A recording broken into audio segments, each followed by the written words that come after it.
We assume every country wants more land. More territory means more resources, more power, more control. But there's a patch of desert on Earth that two governments have spent almost 70 years actively refusing to own. It's called Bir Tawil, and it's not disputed because both sides want it. It's unclaimed because neither one does. Bir Tawil sits between Egypt and Sudan, a barren stretch of desert roughly the size of London, and by most legal definitions, it belongs to no country on Earth. It's one of the only pieces of land left on the entire planet that no government claims, what international law calls Terra Nullius, nobody's land. To understand how a piece of land ends up belonging to no one, you have to go back to a straight line the British drew across the desert in 1899. After British forces retook Sudan from a years-long rebellion, Britain and Egypt signed an agreement placing everything south of the 22nd parallel of latitude under Sudanese administration. That line was clean and simple on paper, a perfectly straight parallel cutting across the map. But straight lines rarely match how people actually live on the ground. Just 3 years later, in 1902, Britain quietly redrew the border again, this time not as a political boundary, but as an administrative one, based on which tribes actually used which land. South of the original line lived the Ababda tribe, based near Aswan in Egypt. North of it, closer to the coast, lived the Beja tribe, based near Khartoum in Sudan. So the new 1902 line gave the desert well and grazing land called Bir Tawil to Egyptian administration, to match where the Ababda actually lived and worked.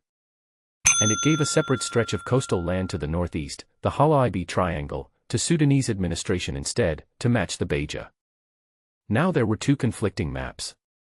One clean political line from 1899, and one messy administrative line from 1902, and they didn't agree with each other. For over 50 years, it didn't matter. Both territories were under British-controlled administration anyway, so which line was technically correct was a paperwork question, not a real one. That changed in 1956, when Sudan won its independence, and suddenly, two maps that used to belong to the same empire had to become two separate countries' actual borders. And that's when both governments had to actually pick a line, and each one picked the version that got them the most valuable piece of land.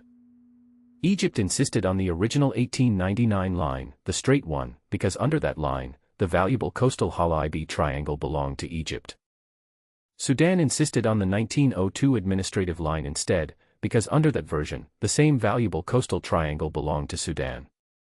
Both countries wanted the same prize, a stretch of Red Sea coastline, and both built their legal argument around a different historical map to get it. But here's the twist.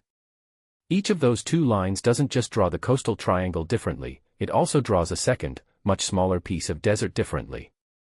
And that's Bir Tawil. Under the 1899 line Egypt claims for the coast, Bir Tawil would technically belong to Sudan. Under the 1902 line Sudan claims for the coast, Bir Tawil would technically belong to Egypt. In other words, for either country to claim Bir Tawil, they'd have to argue for the very border line that hands their rival the valuable coastline instead. So neither government will touch it.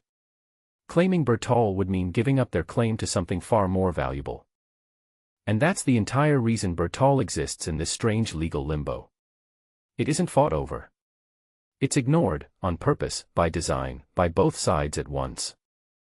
There's a legal term for land like this, terra nullius, Latin for nobody's land. It's one of the rarest legal statuses left on Earth. Almost every square meter of land on Earth belongs to some recognized government. Bir Tawil is one of the only sizable exceptions left.